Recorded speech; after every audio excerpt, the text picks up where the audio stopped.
Shout out Joshua Sabala. Shout out din Emer Barcelano. Meron tayong request dito. Lods, magtatanong ako tungkol sa chameleon color. Paano kung pagaluin dalawang chameleon? Pwede kaya? So, yan ang gagawin natin ngayon mga paps. So, heto na nga. Meron tayong dalawang chameleon color dito. Dalawang pigments. Yung isa is yung blue, red, gold. Ito yun. So, bali, maglalagay tayo dito ng mga konti lang. Tatansyahin lang natin. Dito sa ready mix na top coat. So, yung nasa bote, yun yung ready mix top coat na ratio na 311. Urethane na hansal. So, ito. Dagdagan pa natin ng konti. Ayan.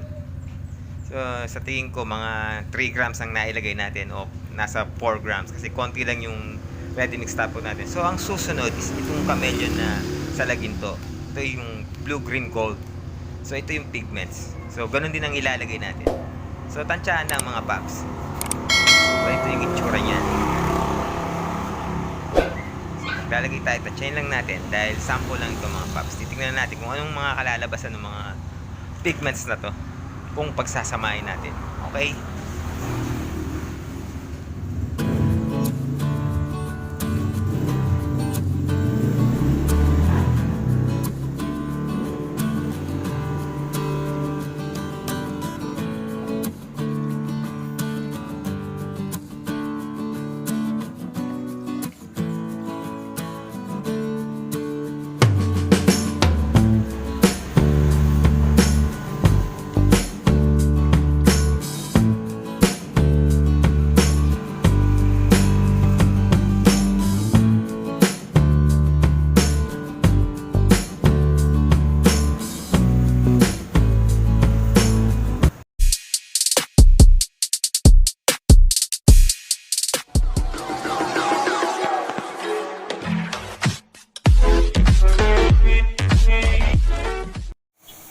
So, magandang buhay sa inyo mga paps.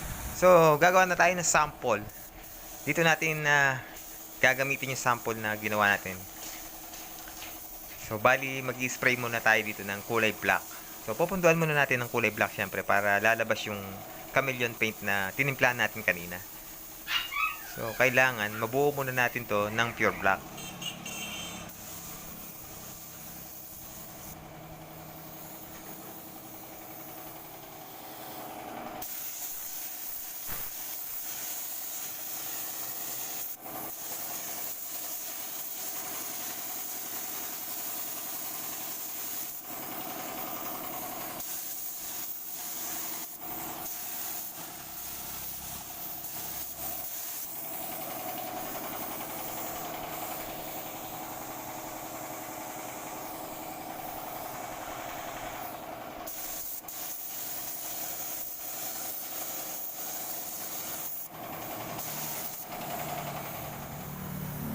I-apply na natin tong chameleon na hinado natin kanina mga paps. So, bali tignan natin kung anong kalalabasan.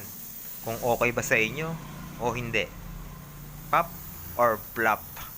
So, kayo nang mag-judge mamaya pag natapos.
pagkatapos nating mailagay yung chameleon pigments natin, mga paps, siyempre kailangan nating i-top clear.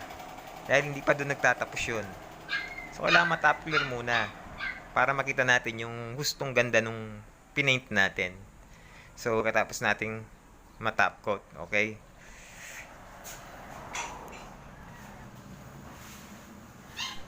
Bali, ganito na yung kinalabasan nito, mga paps, pagkatapos nating ma-top coat. So, pwede ka nang mag-judge.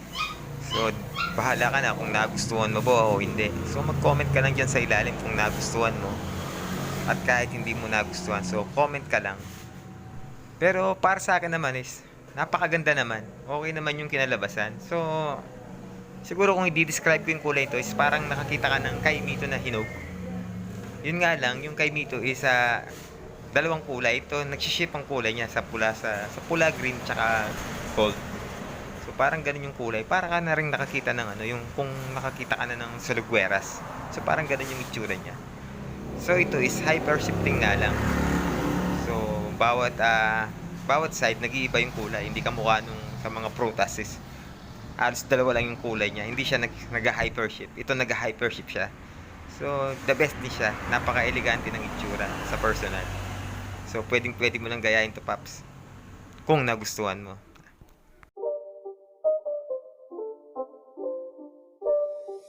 It's not a game, it's a rich thing.